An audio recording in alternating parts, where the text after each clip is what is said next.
Welcome to What That Means with Camille. In this series, Camille asks top technical experts to explain, in plain English, commonly used terms in their field. Here is Camille Morhart. I'm Camille Morhart, host of InTechnology podcast, and today I have with me Vernetta Dorsey Windsong. Welcome to the podcast, Vernetta. Thank you. I'm happy to be here. Vernetta is Director of Product Assurance Security Governance at Intel Corporation, and I've worked with her for a number of years now. Very impressed with her on personal and professional levels, so really looking forward to the conversation today. So define for us product security. Well, I guess you have to define product security before you define its governance, really. When people talk about cybersecurity, right, you automatically think about networks, IT, defending your network from malicious acts and all of those good things. When we talk about product security, we're talking about what are the things that make up your network, right? You have devices, you have a computer, you have a server, you have all of these things. How we build those is product security, making sure that we design them with security in mind, that we proactively use one open source versus another one because of better security principles and understanding what are the potential threat actors.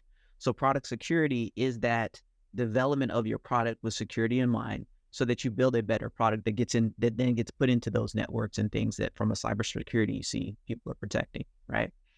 And then governance from an organizational perspective is we have a product security assurance program and we set certain requirements. We follow certain rules. We tell people, hey, please do this thing and not that. And the governance of that. Are we tracking the right things in industry? Are we tracking the right requirements, regulations? Are we have the right coverage? You may have interviewed some folks who talk about different compliance aspects, maybe FIPS or SOC 2 or in different NIST regulations, right? So if these are things that we need to follow, are we following them? How are we following them? We, as Intel, we created this thing called the security development lifecycle. And so we asked our people to follow this. The governance then says, okay, how do we check and track that it is being followed? Is it effective? And if it's not effective, what do we do to make it better? How do we make improvements? How do we add things as the industry and the landscape changes based on new threats? AI, it's coming in on multiple levels. So how do we look at that? How do we use AI and how do we govern AI in our product? So the landscape is always changing. So we always want to make sure that we're able to understand what it's going to take. So governance is, what do you say you're going to do? Okay, are you doing that? And then how well and what can you change, right?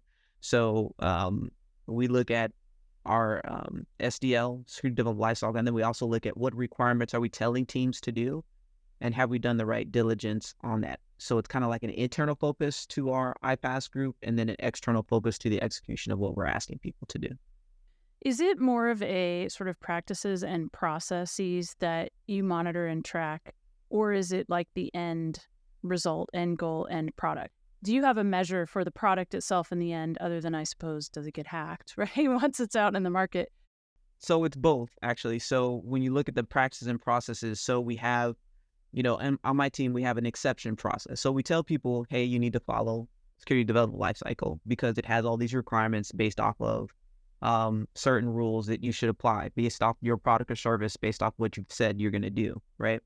So if a team doesn't or can't meet a certain requirement, they have to get an exception. And so then we can track by our products and services how many have exceptions, what type of exceptions they were. Because sometimes you can say, I can't do it right now, but I'll fix it later. And then there's times you say, I won't be able to do it at all. So that's one factor. The other factor is that we look at assessments, a risk assessment in general of some of our products and services of how well they're doing. So to your point, like think about it from mergers and acquisitions. If we're going to acquire some company that already has an offering, some type of product offering out there, how do we know from a product security perspective that it's fitting into what we expect? So we do assessments on that. And then have get well plans to get them to that place. So it's a little bit of both of during the process of development, and then after at the end, there's assessments we can do to check how well it is. In some senses, you're kind of an auditor of what a product group is doing. So who audits you? So another great thing about a governance team is that I say that we should know where our holes are before anyone outside, whether it's Intel audit or another outside, if you get like a Deloitte and Touche or someone else, an outside audit agency. If you have a robust governance program, you should not get any surprises from any external body, because you should have methods in place, things that you're tracking, engagements with your customers so you understand where the weaknesses are, what's going on to fix them. And then when you do get an external audit or review, you are able to know, shouldn't have any surprises. That's our goal. What advice do you have for maybe it's a smaller company or a new division in a bigger company trying to wrap their hands around governance for product security? Like, where do you start? From a product security perspective, if you want to make sure you have good governance, you want to make sure you have data and metrics. So as you build your capability, understand what are you building. So if you're building out a requirement suite, maybe you're saying, okay, the first thing I can do as a small company is I can at least make sure that everybody understands what the requirements are as we build our products or services. And then you can monitor the usage of that tool, from a requirement perspective. You want to be able to monitor and observe how your company or your unit is using the requirements, but using the tools you're putting in place. So if you say, hey, I'm going to set with, I can build requirements. I can't control some of these other things, but I can control the requirement set. Then build metrics off that and track that. And then as you get that into control, then you can build another piece that you'll be able to use. So I would say take it piece by piece instead of trying to just do everything at once, because that will overwhelm your teams and they won't be able to actually complete the goodness that you want them to. When you're thinking about rolling out a new initiative or something, a new product, with governance, I say always thinking about the culture of your company, the communications, and the change that you're asking them to do, because that will allow you to govern the process early on and not have to play catch up. And that's something that is useful in getting traction, because governance is also, like you said, we do a lot of audits, we do a lot of reviews. People tend to think, oh, it's just compliance. But from a product security perspective, I believe that it's a way to enable faster time to market and faster, better qualities of product. So I think you were alluding to this, but I want you to touch on it a little bit more explicitly. Like, what are the areas when you're rolling something out and you're dealing with product groups that, no matter what the company, they're trying to go fast and they're trying to get, something competitive out in the market. So what are the typical bottlenecks or roadblocks or issues you come up against? Or what are the areas where you have to say, okay, here's the places that we could run into resistance or run into just challenges? I think a lot of it is mindset. When you think about product security, a lot of people don't think about it early enough. So training, awareness of understanding of what's going on. Because when I talk to different developers, kids in college, and I talk about, if you can think about what can someone do bad with your product, right? What's the worst they can do? And then design for that. Change your design so that you're eliminating that. Thinking about that differently in the beginning helps.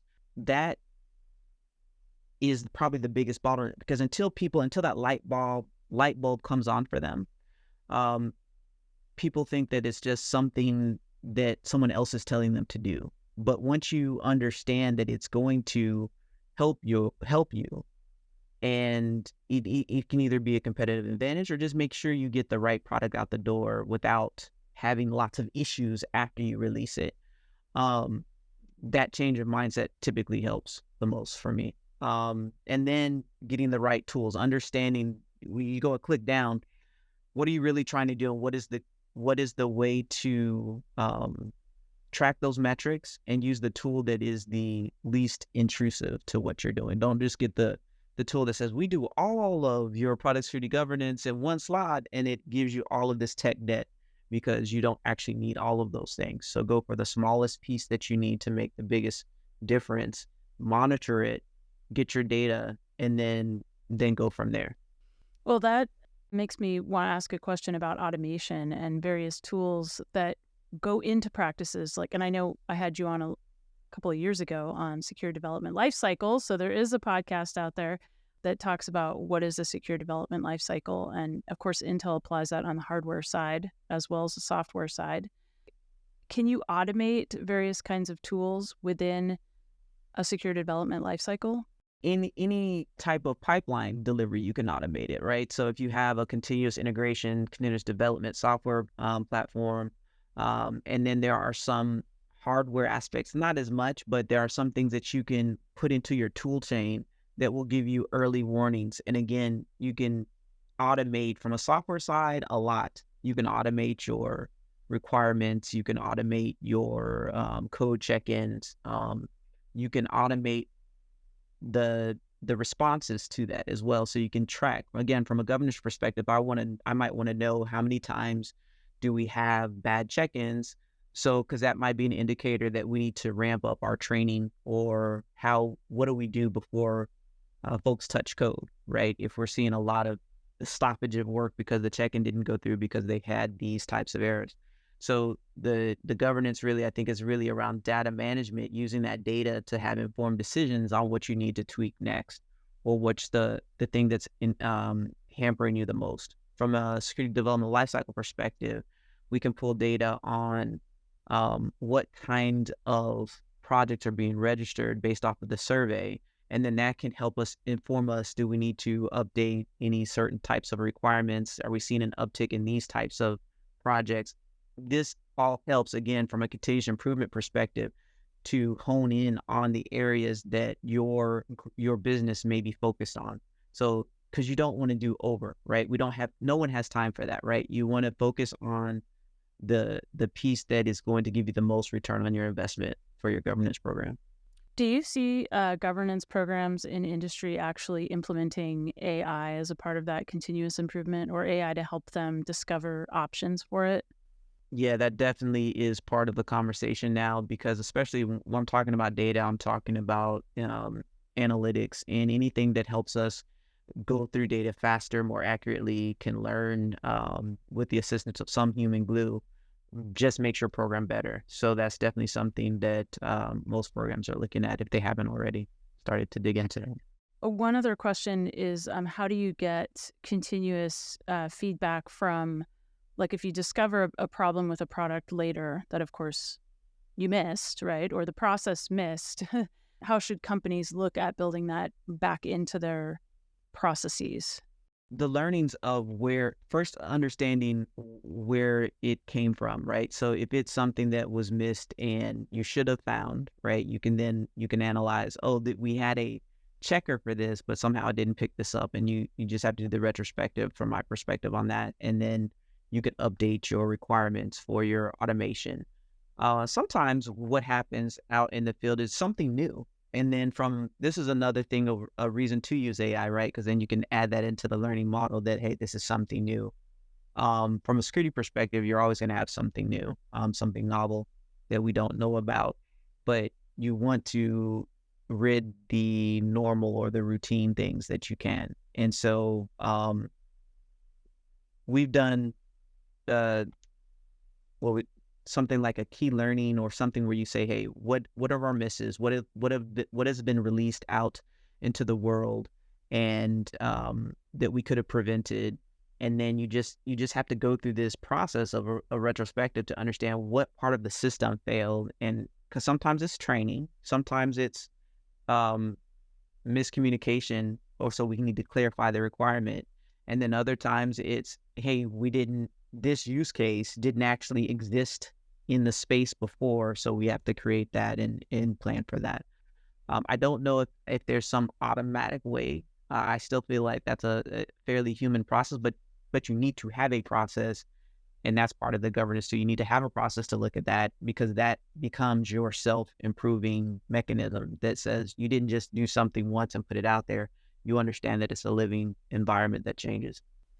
How do you prevent scope creep or governance creep? Like you said, nobody has time to do more than what's needed, and nobody has time to not do what is needed, right? Because you don't want to have a problem hit the market that you could have solved. So how do you balance that? I mean, it seems like the more you know, the more governance there is, the bigger the process, the heavier the lift. So I'm just wondering how to address that. So part of that is making sure that, again, you're intercepting at the right time. There's a lot of things that happen if you wait too late and it gets really bloated. The reason when I mentioned before about designing with security in mind, if you can do it early on and make it more of a pull than a push process. If my governance is more because people are asking what do they need to do differently and they're thinking about it, then it becomes less of that overheads piece. I see a lot of the bloatware, if you will, on governance because people either don't know, so they get farther down the road and then they get hit with, you have to do all of these things, right, that we're tracking, and they didn't know about it.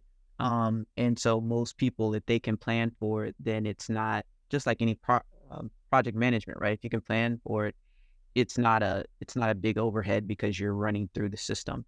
And then the other part to that is also just you have to set time for retrospectives, looking at what's working and what's not. You may have thought this would be a great governance ad to track this certain thing by causing people to do X, right? But if it's not providing any value, if not getting real data out of it, then you have to cut that out. And so you have to have some type of process where you're looking at what you're doing. That's why I said there's two pieces. There's the external to your customer, like where you're tracking that work of where you set the metrics up. And then you also have to make sure you're looking at why are we using this requirement? Why did the body that sets the requirement pick this? And do we need to change that, right? And that's how you try to reduce the bloatware from what you were saying as well. My last question, what's your favorite part of your job? My favorite part of my job, actually, it is my team. I love my people. They do great work, and I love when they succeed. I love when they get kudos from my boss and my boss's boss because they just knocked it out of the box. And when it's because they push themselves, or I asked them to do something they didn't think they could do and they nailed it. That's the best part of my job, and I love seeing people win because then we all win, right? Everybody wins and people are happy, and that's really the best part of my job. Vernetta Dorsey, who is Director of Product Security Governance at Intel, thank you so much for joining us today. Thank you for having me. Never miss an episode of What That Means with Camille by following us here on YouTube or search for InTechnology wherever you get your podcasts. The views and opinions expressed are those of the guests and author and do not necessarily reflect the official policy or position of Intel Corporation.